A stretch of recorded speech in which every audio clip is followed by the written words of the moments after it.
So ang atin pong PNP Chief General Torre ay tinanggal po. Nirelieve na, tinanggal na sa pwesto at yan hindi natin alam kung ano ang kadahilanan dahil wala pong nakalagay na dahilan doon sa kanyang pagkaka-relieve. Ito yung balita ng GMA News. Po na balita, tinanggal sa pwesto si PNP Chief General Nicolas Torre III at kinumpirma po yan Executive Secretary Lucas Bersamin. Inaalam pa namin ang dahilan ng pag-relieve sa hepe ng PNP at sinusubukan pa rin namin kunan ng pahayag si Torre.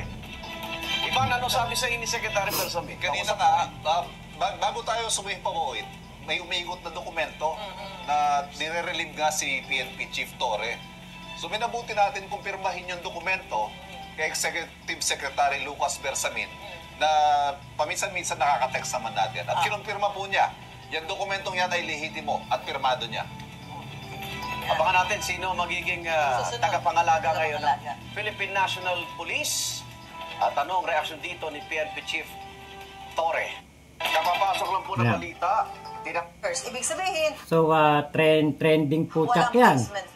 At marami po ang matutuwa na mga DDS sa pangyayari na ito. May mga magsasabi diyan kinarma si General Torre. At ano ba yung may madalas na kino-comment sa akin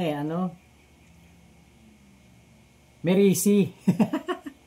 Yung Merisi pala, ibig sabihin pala noon kinarma. Yun. So yan ang makikita nating mga comment dito sa mga DDS na ito. At matutuwa yung mga nakasuhan ni General Torre dahil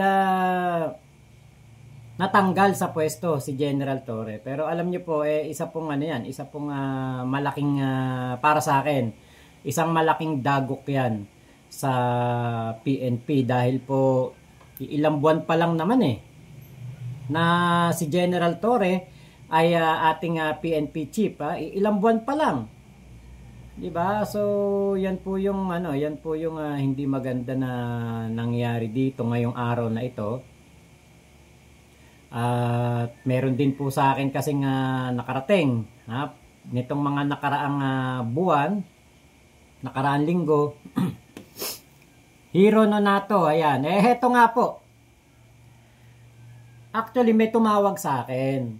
Nito pong mga nakaraang linggo. Last month ba? Hindi. Nito lang. This month lang yun. May tumawag po sa akin. Ngayon, napagkwentuhan po namin ang patungkol dito kay General Torre. Ngayon, ang sabi po nung aking kausap patungkol dito kay General Torre, eto daw po. Si General Torre daw po ay napopolitika. Napopolitika po sa DILG at NAPOLCOM. Hindi natin alam kung sino ang namomolitika kay General Torre.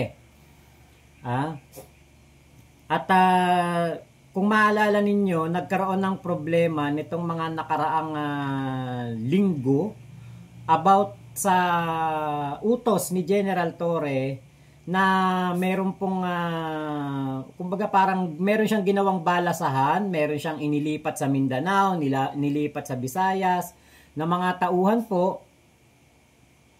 Ngayon nung nilipat po yung mga tauhan ng PNP, may mga pumalag. May mga pumalag. At isa na nga po dyan sa mga napabalita ay from DILG and NAPOLCOM. So ngayon, ang sabi sa akin ang sabi sa akin nung tumawag, meron nga pong nangyayaring kumbaga parang ano ba tawag dito? Yung birahan sa ilalim, parang ganun. Merong nangyayaring tirahan sa ilalim. At tinitira daw patalikod itong si General Torre. Ngayon po, nakalimutan ko na yun. Hindi ko nga binlag yun. Hindi ko nga tinapik yun. Wala nga kumbaga parang hindi ko gaanong sineryoso. Ngayon ko lang na-realize na totoo pala. Parang ngayon lang sa akin nag-sink in nung habang ako'y nagkakape ngayong umaga, kakagising ko lang. Ngayon ko lang na-realize na totoo pala. Kasi hindi naman po i-relieve sa pwesto o tatanggalin sa pwesto as PNP chief si General Torre kung hindi po talaga una meron po siyang nagawang hindi nagustuhan ng Pangulo, or pangalawa, meron pong makapangyarihan tao malapit sa Pangulo at may ayaw kay General Torre. So ngayon, yung dalawa lang na yun ang naiisip kong dahilan. Kasi wala namang, nakikita naman natin si General Torre, nagtatrabaho naman talaga, di ba? Ate Insan Grace Pablo, Ate Shaila Malhotra, Bonnie Palibino, ayan. Nakikita naman natin talaga na nagtatrabaho si General Torre, di ba? Ate Rosetta at Ate Tonitsky o Ate Jinsky, di ba nakikita naman natin nagtatrabaho wala naman siyang ginagawang masama o wala naman akong nababalitaan na kapalpakan na ginagawa ng ating PNP chief. Tuwan-tuwa pa nga si PBBM sa kanya dahil sa kanyang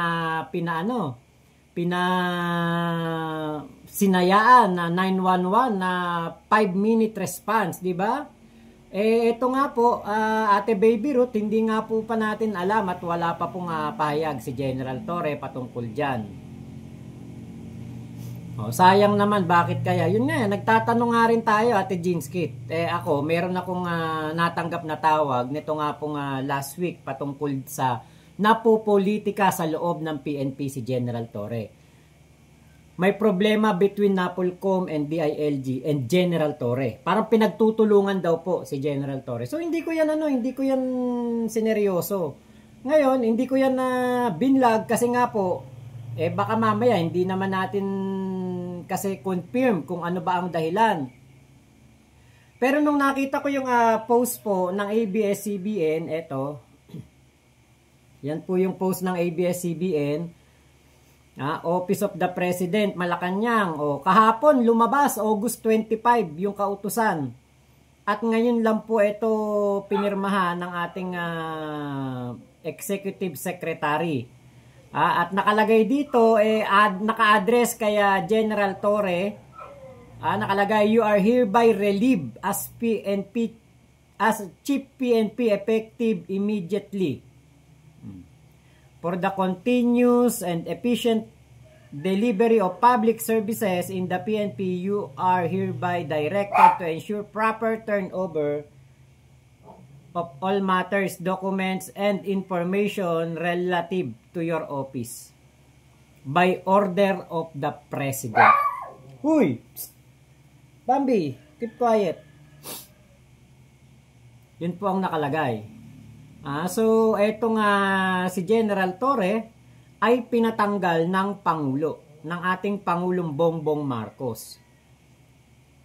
Ngayon, siguro po, hindi naman lingid sa kaalaman ninyo,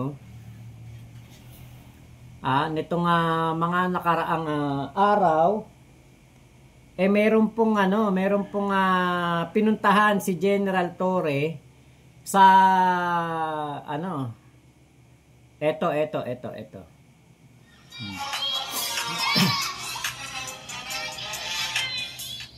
Ito, pinuntahan ni General Torre sa sa Ilagan, Isabela. Sa Isabela ba to? Tugigaraw. Ayan, makikita nyo dyan si General Torre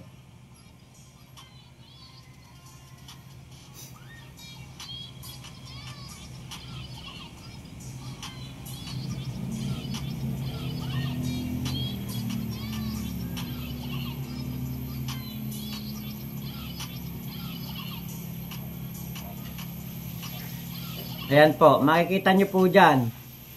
Ayan si General Torre bumaba. Diba? Ayun, at meron naghihintay sa kanya na parada. Ito po nasundan nito, ito, yan. Makikita na dyan na siya ay naglalakad. Kasama mayor yata yan ng Tugigaraw, yung naka-pink. Ayan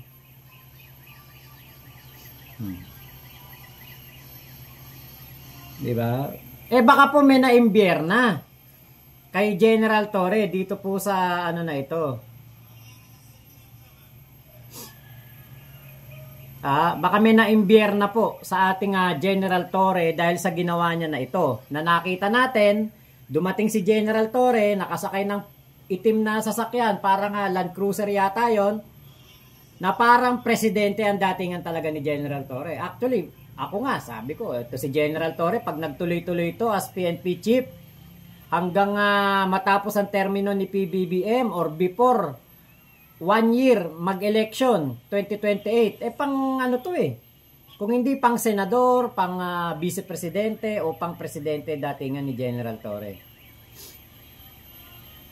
So yan po yung nakita natin na mga pangyayari nitong mga nakaraang araw. At tingin ko may connection to dito. Meron pong kumbaga parang isa to sa mga nakaapekto. Kasi ito po ay nangyari lamang nitong kailan? Nung Sabado lang. Sabado, Linggo. Linggo. Nung Linggo lang po. Diba? So ang atin pong General Torre kasi active siya sa social media, active siya sa hands-on, yung matatawag na hands-on talaga siya as PNP chief. Nililibot niya buong Pilipinas para po masupervise niya ang PNP. Baka po merong may ayaw nun. Baka po merong hindi nagugustuhan ang kilos ng ating General Torre. Yan. Ngayon, yan po yung mga nakita natin, di ba, nitong mga nakaraang araw. Yung sabi ko nga, baka may nagawang mali si General Torre or merong hindi nagustuhan si PBBM. Ngayon, alam din natin, di ba, Ate Baby Ruth, alam din natin na nangangailangan ng papalit kay NBI Director, ano pangalan nitong Defensor ba? Tama ba? Nakakalimutan ko ng NBI Director. Yon, si NBI Chief Santiago, Director Santiago, nag-resign, irrevocable. At hanggang ngayon po ay wala pa ring kapalit si Director Santiago. So hindi pa pwedeng magsaya ang mga DDS sa pangyayari na ito kay General Torre. Bakit? Kasi pwedeng itong si General Torre ay ilagay as NBI Director.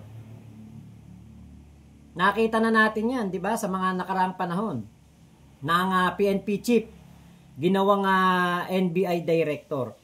At etong si General Torre ay most qualified sa posisyon na yan. Diba? Sana talaga, Ate Baby Ruth, diba? Ilagay o ilipat si General Torre sa pwesto na magagamit ang kanyang angking talino, abilidad, paninindigan, at integridad sa kanyang uniforme. Na ipakita na ni General Torre, kaya niyang magpakulong ng isang kibuloy. Na hanggang ngayon, nabubulok sa kulungan ng Pasig. Diba? Si General Torre ang nagpakulong dyan. Nakita rin natin kung gaano katibay ang paninindigan ni General Torre nung naipakulong niya si Digong. Nung naipakulong ni General Torre si Digong, wala na tayong ibang maisip na taong hindi niya kayang ipakulong. Dahil si Digong na niluluhuran, dinadasalan, sinasaluduhan at talaga namang grabe ang ginagawang pagsuporta ng mga DDS. Nakita natin kung gaano katindi ang ginawang paghuli ni General Torre. Walang pangingimi na paghuli ang ginawa ni General Torre dyan. Talagang napakalaking dagok sa mga DDS na maipakulong si General Torre. At yung nangyari na yan, di ba? Tumatak po yan sa history ng ating bansa. Hindi na yan mababago. Diba? Kaya alam nyo po, itong pangyayari nito kay General Torre, tingin ko may magandang plano dito ang ating Pangulo. Diba? Meron ditong magandang plano ang Pangulo natin. Kasi anti-corruption na program ngayon ang ginagawa ng ating Pangulo eh. So kailangan ng isang General Torre. Diba? Etong General Torre natin, sabi nga, eto'y pitbull. Eto'y gagawin ng lahat ng nararapat para sa ating batas, pagpapatupad ng batas. So, etong si General Torre, tingin ko, kailangan talaga na magkaroon ng panibagong pwesto sa ating gobyerno. Kung hindi, kasi hindi naman siya natanggal as police. Hindi siya natanggal as PNP personnel. Siya po ay PNP pa rin. So, kapag katanggal sa kanya, pagka-relieve sa kanya, siya po ay naka-floating status. Floating siya, ibig sabihin, nag-aabang o naghihintay ng papalit sa kanya at yung kanyang lilipatan na opisina. Narating niya na yung pinakamataas eh. Diba? So, tignan natin kung ano ang kanyang makukuhang posisyon. Siyempre, marami sa atin ang kumbaga na a-assume o nag-iisip. Diba? Siyempre, ang laki ng paganga natin kay General Torre. Ang laki ng respeto natin dyan. Ang laki ng ating, kumbaga, ano tawag dito, yung kumbaga, inaasahan natin. So, eto po, mula sa aking asawa, may bahay. Eto. Okay, eto. May paliwanag na po si General Torre. Buti na lang. Okay, eto. Ipe-play ko po para mapakinggan po ninyo. Teka lang, kuha lang ako ng ano.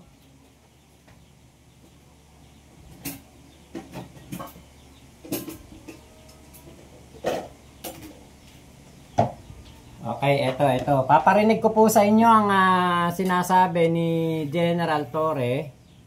Eto na, nagpaliwanag na si General Torre. So, eto bibigyan ko na, di ba kanina sinabi ko may tumawag sa akin na mayroong nagsabi sa akin na pinupolitika si General Torre ng NAPOLCOM at DILG. Merong naiimbier na kay General Torre. So, eto na po yun.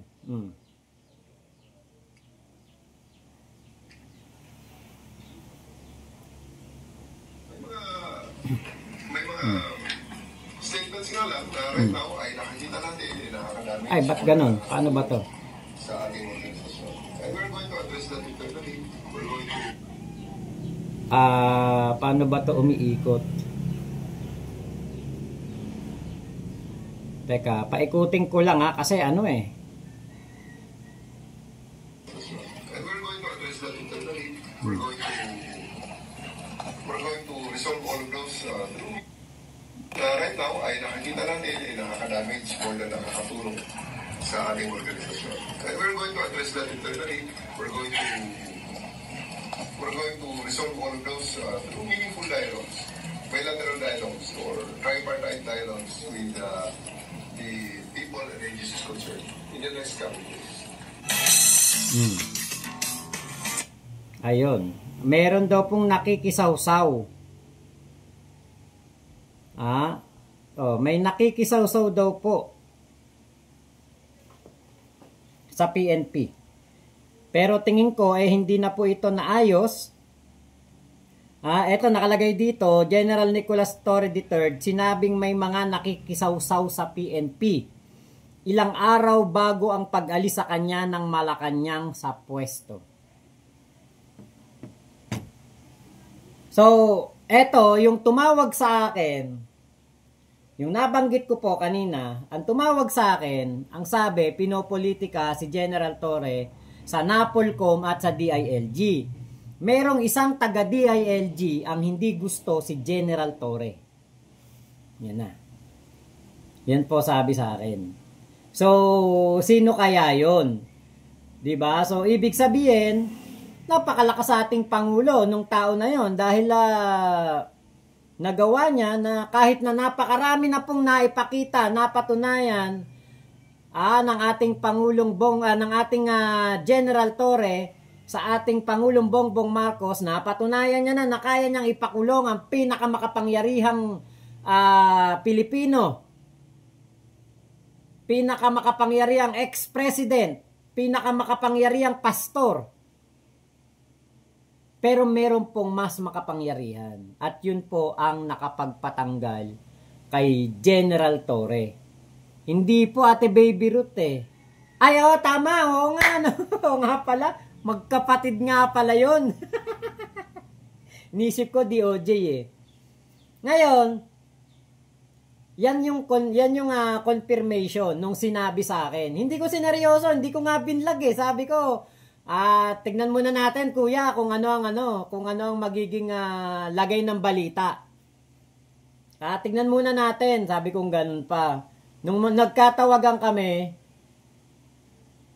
nung mga nakaraan linggo, nung sinabi niya sa akin yun, iniisip ko kung ibablog ko eh. Kasi nagtingin ako eh sa mga pangyayari sa buhay ni General Torre as PNP chief. Wala naman ako makitang issue. Ang nakita ko lang ay yung Napolcom at DILG. Pero hindi po ito kumbaga ganun kaseryoso dahil nga sabi ni General Torre ay ito po ay pwede pa na maayos. 'Di ba? Inaayos nila kung ano man ang nangyari sa between Napolcom, DILG at General Torre. Yan ang sabi ni General Torre sa sa kanyang interview. 'Di ba? So hindi natin inisip na aabot sa punto na ito. Takot kay Torre, sinisiraan si Torre, Batangas Riders. Ate Bergie Badjola, hello po. Ayun, Carol C, si John B. Cremulya dahilan. Irenea Galimba, sayang naman. Okay, Noel Tonogan, Vlog of Antique, hindi kaya Sir Sasabong kasi mga tao niya ang sangkot. Tao niya? Hindi po tao ni General Torre ang mga sangkot. Nay Brenda Barton, hello po. Ang sangkot po dito sa mga nawawalang sabungero, nung nangyari po yung pagkawala ng mga sabungero, iba po ang PNP chief noon, hindi po si General Torre. Tuwang-tuwa sa galak ang mga DDS dyan. Mario De Jesus, tama nga. Kaya lang, hindi pa po siya, hindi pa pwede na magsaya. Hindi pa pwedeng magsaya ito pong mga DDS dahil meron pa pong bakanting pwesto as NBI chief. My name is Earl, baka kick out upstairs si Torre. Napolcom, DILG at General Torring Iringan, tama. Gagawin yan NBI chief, hula ko lang, Emily Masa. Sana nga po, di ba? Okay, Ate Bergie Badjola, bumalimbing ba ang Remulyas? Hindi po bumalimbing, pero baka ayaw nila kay General Torre.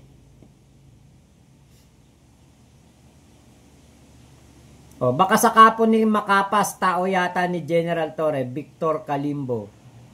Yan nga po yung isa sa mga naging issue din, di ba, nitong mga nakaraang panahon na ito nga si General Makapas, dahil daw po sa pakikisawsaw sa tawag doon, yung sa Bungero case, pinadala sa Mindanao. SOC Sergeant, inilipat etong si General Makapas. Pag sa NBI siya, Remulla ulit boss niya. Ang NBI naman po kasi at ang DOJ. Ang DOJ at si Remulla ng DOJ at si General Torre ng PNP, nakikita ko naman na magkasundo. Malalaman na lang natin. Abraham, gagawing NBI director. Sana nga, di ba? Hope for NBI po. Sana nga po, Ate Carol C. Sabi ni Pampuet, patataasin lang yan to the highest level. Sana nga. Kelvin, kahapon lang National Heroes Day. Tapos ngayon bigla na lang inalis ang one hero na kagaya ni General Torre. Yun nga di ba? Kaya alam nyo, nung ako, kakatapos ko lang po talagang magkape. Pagbukas ng live ko, nagmumagahan pa ako, nagkakape pa ako, nagtitinapay pa ako, nag-live na ako. Kaysa i-vlog ko, sabi ko i-live ko na lang para makapagkwentuhan tayo. Kasi po yun nga po yung nakakagulat ngayong umaga ng Martes, di ba? Kumbaga kahapon lang magkasama sila ni PBBM sa event ng National Heroes Day, tapos biglang tinanggal sa pwesto ngayon. Kahapon pa yung sulat August 25 yung sulat ni Bersamin na pinost po. Nagkakape din ako after dinner. Ay, hindi ka yung napupuyat ate, hindi ka yung baka di makatulog. Noel Tonogan, ayan maaari sa NBI para iwas siya sa mga may Cold War yata sina General Torre at DILG John B. Cremulya. Yun nga po yung sinabi sa akin ng tumawag sa akin last week. Sinabi na etong si General Torre ay talaga daw pong pinopolitika sa DILG at Napolcom. Ang alam nga natin, ang DILG hawak niyan ang PNP. Alam nyo kung nung kasi nga ang DILG secretary natin si Benhar Abalos, napakaganda ng samahan nila ni Chief Marbil. I'm not happy, di ako nakatulog, idol ko siya. Yun nga po Wala direction ng admin ni PBBM, ang gulo. Sino nagpatanggal? Ben Briones. Ayon po sa bulong-bulungan, ayon sa tumawag sa akin, pinupolitika daw po ng DILG at Napolcom si General Torre. So kung sino man po yung nasa Napolcom, kung sino man po yung nasa DILG, baka sila po yung dahilan. Dapat nga magkaisa sila dahil nga sa common enemies ng gobyerno, nakakadismaya lang. Ilalagay yan idol sa NBI para maghatid kay Son of God sa USA. Talaga ba? Okay, kape is life. Cheers. Okay, baka ilagay siya bilang secretary ng DPWH. Pwede. Engineer si General Torre Baka po hindi nyo alam. Engineer si General Torre. Magaling yan na strategist, statistician. Alam niya ang mga sukat. Kaya po si General Torre, nakita nyo, napaka-epektibo nung hinahanap si Kibulok doon sa KOJC compound. Baka mag-NBI pa yan, Wesley Mateo. Sana nga po. Hintayin po natin kung anong mga magiging update dito sa pagkaka-relieve ni General Torre as PNP chief.